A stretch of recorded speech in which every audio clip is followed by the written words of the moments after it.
Thank you. That's very helpful to know, especially because a lot of the things we do are really global in nature. And a lot of the translational services and passports and visas, things, we're all learning about these challenges. So, in the interest of time, I'll ask one question to each of you.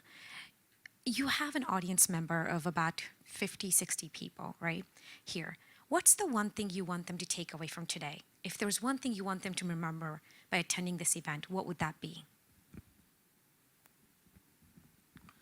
Eddie is going to space, right?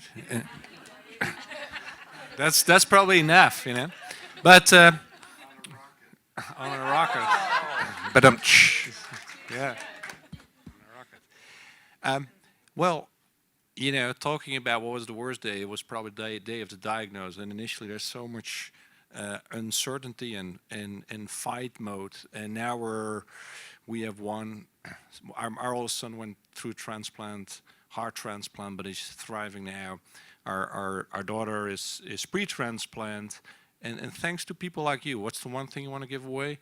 You know, people like you, people that work on rare diseases, give us hope. So thank you so much for everything you're doing. Well, I was going to say the same thing about hope.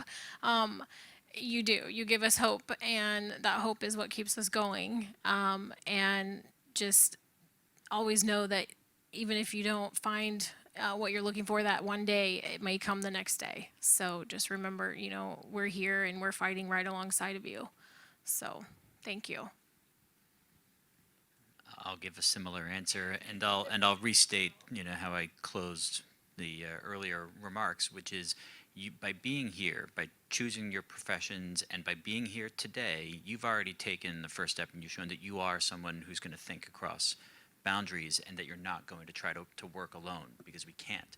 It's the idea of coming together resonates for me because as someone who did my undergrad at Duke, I'm a big fan of college basketball, and their coach, Mike Krzyzewski, talks about the fist as one of his coaching principles, that each individual player, each of you are, you have a talent, you're useful, but limited. And it's only when you come together that you truly have the strength and you truly have the power. And you need to do that within your organizations and across them to maximize the speed and the pace of advancement that is what gives us hope.